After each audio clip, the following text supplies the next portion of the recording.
No próximo dia 16 de abril será celebrado o Dia Mundial da Voz. Para comemorar a data e abordar a evolução da comunicação radiofônica ao longo dos 97 anos de história do rádio no Amazonas, veicularemos uma produção de 3 episódios com o título A Voz no Radiojornalismo Amazonense, do Repórter ESSO ao Repórter Online. A produção, disponibilizada de forma gratuita, visa resgatar a história do radiojornalismo amazonense. Este projeto é viabilizado pela Política Nacional Aldir Blanc, PNAB, Ministério da Cultura, Governo Federal, União e Reconstrução.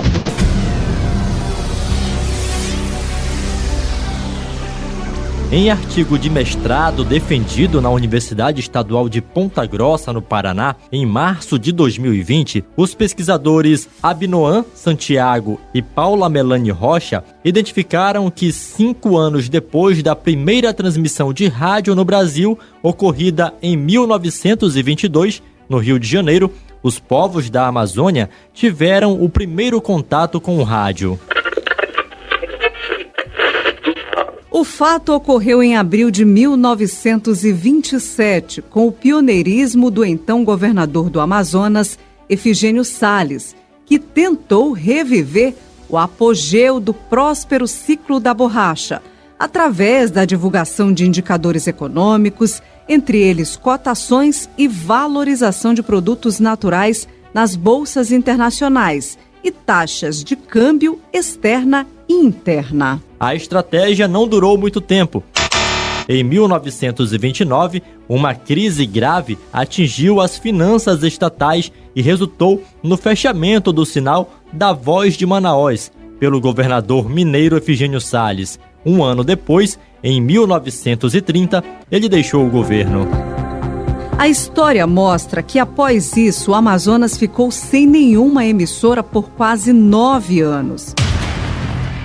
De acordo com a Associação Brasileira de Emissoras de Rádio e Televisão, a ABERT, apenas em 7 de setembro de 1938, a primeira estação de rádio do Amazonas, A Voz da Baricéia, estreou. Ao lado do Porto de Manaus, ela tinha poucos transmissores e passava informações aos viajantes. Ainda conforme a ABERT, pouco tempo depois, em 1943, a rede dos diários associados de Assis Chateaubriand comprou os equipamentos da Baricéia e fundou a Rádio Baré. O primeiro diretor foi Josué Cláudio de Souza, que deixou a emissora em 1948 para inaugurar a rádio dele, a Difusora do Amazonas. Difusora. Contudo, antes disso, em 31 de dezembro de 1942, a Rádio Nacional inaugurou no Rio de Janeiro um transmissor de ondas curtas que permitiu a transmissão da programação para a América, Ásia, África e Europa, além de todo o território brasileiro. Com isso, se tornou uma das 5 emissoras mais potentes do mundo. Desde então, o sinal alcançou o Amazonas e a população passou a ouvir noticiários e programas de abrangência nacional. Um dos programas mais marcantes foi o Repórter ESSO, que estreou em 28 de agosto de 1941. Amigo ouvintes, aqui fala o Repórter ESSO, testemunho ocular da história. E atenção, atenção, ouvintes, renunciou o presidente Getúlio Vargas. O Repórter ESSO se consagrou nas vozes de Heron Domingues, que permaneceu no cargo durante 18 anos, e de Roberto Fernandes, até o dia 31 de dezembro de 1968. Naquela data, o programa foi extinto e o locutor se emocionou ao anunciar a última transmissão. O Repórter ESSO, um serviço público da ESSO Brasileira de Petróleo e dos revendedores ESSO, encerra aqui o seu período de apresentações através do rádio. Boa noite, ouvintes, e feliz ano novo são os votos da ESSO. Quase 40 anos depois, em 2011, ele explicou em uma entrevista para a TV da Faculdade Gama Filho o motivo da emoção. Essa coisa toda que representou o Repórter ESSO, não somente aqui em nosso país, mas até fora dele, e eu, como responsável, pelo menos aqui pela leitura dele, eu estava levando o Repórter ESSO para a sua última morada. Vamos sepultar o Repórter. Aquilo me chocou porque eu gostaria que ali tivesse todo aquele Estado-Maior da ESSO, da Macan Erickson, da rádio e tal. Estávamos eu, o operador, um locutor do horário, mais o contra-regra, 4 pessoas. E aquilo me deixou, puxa vida, como é que é algo tão importante, no momento em que ele desaparece não tem ninguém aqui, mas tinha o público ouvindo. No Amazonas, as fontes bibliográficas sobre a história do rádio são escassas. E quando se trata de registros sonoros, a restrição de acervos é ainda maior, pois as rádios não tiveram a preocupação de guardar suas memórias.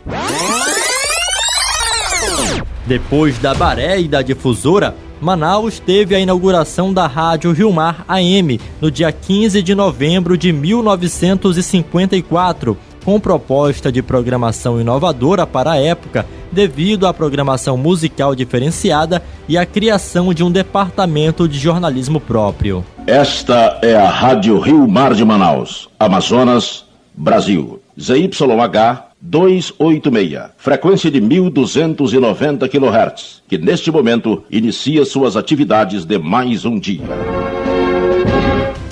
Mais de uma década depois, em 1966, surge em Manaus a primeira emissora de rádio com frequência modulada, estéreo do país, a Rádio Tropical, hoje chamada de Rádio Cidade, de propriedade do empresário Antônio Malheiros.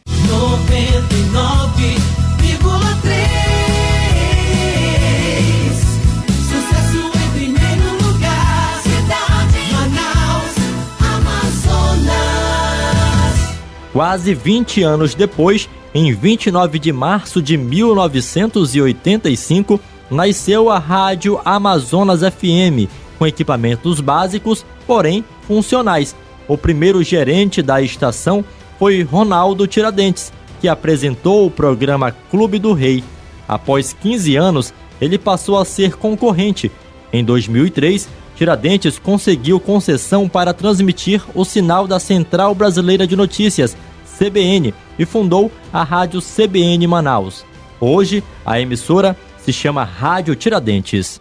Rádio Tiradentes FM, uma emissora da rede de rádio Tiradentes. E durante esse quase um século de história e transformações deste veículo de comunicação no Amazonas, ocorreram inúmeras modificações na relação entre locutor e ouvinte. Essa evolução passa pelos sistemas de transmissão de ondas curtas e tropicais até a amplitude modulada AM e, por fim, a frequência modulada FM.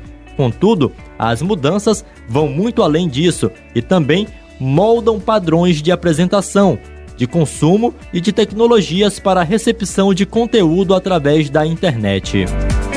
A radiojornalista Odineia Araújo, que iniciou a carreira no rádio amazonense em 1989, na antiga Rádio Juricaba, e está na Rádio Mix Manaus desde 2014, conta como o timbre de voz grave e o padrão de locução carregado em pronúncias e leitura de jornais ditavam os padrões de apresentação de notícias no início do rádio. O rádio, logo no início, ele era muito voz. O próprio R, por exemplo, os locutores de antigamente eles falavam R, né? Quer dizer, caprichavam muito no R, porque os recursos tecnológicos da época eram precários também. Os vozeirões eram antes um dos principais atrativos, né? O locutor era realmente selecionado pela voz, e até porque naquela época o rádio mexia bem mais com o imaginário das pessoas. Tanto é que locutores noticiaristas, eles necessariamente tinham que ter uma voz mais grave, porque aí subentendia-se que ele impunha respeito com essa voz.